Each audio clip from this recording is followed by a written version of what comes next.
How's it going, everybody? My name is Jim, and welcome to Restoration Projects. This video is about this 1-ton mini excavator that you see here working, and I want to kind of do a review slash kind of a questions and answers on what this thing is, where I got it, and just what my impressions are of it. Now, this thing is known as a Chinese mini excavator, and what that means is there's a couple manufacturers over in China that produce essentially the same model. It's about a 2,000-pound model, and then you have various companies like this one is an AGT. There's also Dig It is another one. Groundhog's another one. So you have these companies that will get these machines in, put their logos on it, and then sell it. And price on them, it varies wildly. I've seen them go for as much as like almost $9,000, and you get some that go for like around the $7,000 mark. So it just kind of just depends on the market that you're at and where you are in the United States or wherever in the world you are, I guess, for that matter. A little bit about the technical specifics of this. This is powered by a gas motor, so it's a Briggs & Stratton 13.5 horsepower motor, and it's hooked up to a hydraulic pump, and then that just goes right into a valve bank that you run your controls off of, and then to the hydraulic cylinders and the drive motors. So an extremely simple design.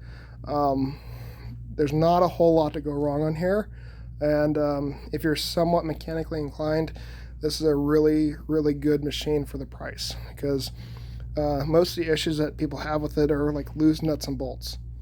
One complaint that people do have with these small machines is that they get really hot because the seat is right over the motor, and there's no air movement there. It is just a motor inside the housing there. So in this machine here, I added two 12-volt fans to help with the cooling.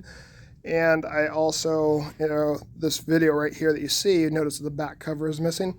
I pulled that back cover off because it's over 100 degrees when I'm filming this video. So I wanted to have that extra air movement around that motor just to keep everything cool, and also to keep my bottom side cool too, because it was not a comfortable day to be running this thing. I really wish I had a cab machine with air conditioning. What you see here is I'm just digging this trench, or here I'm attempting to, because I'm coming down and hitting some rock about a foot down, and this thing does really well. The soil type here, it's pretty loose soil, but there is some rocks in here, and this thing does really good. There's other videos online that show this thing going head to head with like a Yanmar, and it keeps up with it. So for the size of machine, it's very well built, and I'm very happy with it, especially for the price point too. The rest of this video is going to be just shots of me digging with it and clearing some brush with it, moving some mounds of dirt, moving a couple rocks and some junk that I found on this property that we're cleaning up here.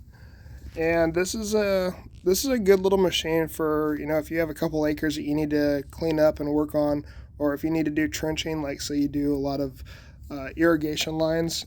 This machine works really well. It's small enough to get into backyards, and it doesn't require a huge trailer to tow it with, and they're pretty reliable. I'm spent a lot of time on the forums on these things online, and there's not a ton of complaints with these, just because they're such a simple design. There's not really that many things that can go wrong on it, and if something does go catastrophically wrong, like you can go to Harbor Freight and buy a motor the same day, or you can go to like Amazon and order a new hydraulic cylinder, or go to your local hydraulic supply shop and get new hoses for this thing. There's really nothing proprietary on this. This is all very off-the-shelf, common parts that are easy to find.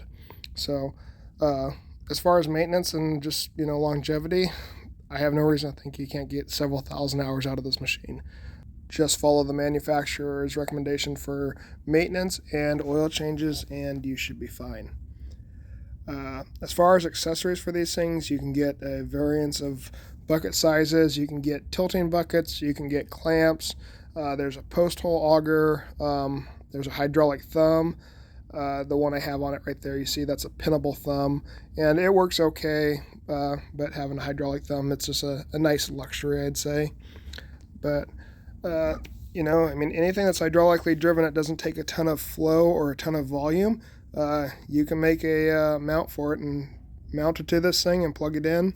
It already has the accessory hydraulics run all the way out to the boom, so all you have to do is plug in your hose and you should be good to go. So anyway, the rest of this video is just kind of showing what this thing can do. It's a whole bunch of videos of me moving material, trenching, and just kind of give you an idea of what this machine can do. So hopefully you guys enjoy the rest of the video, and thank you guys for watching.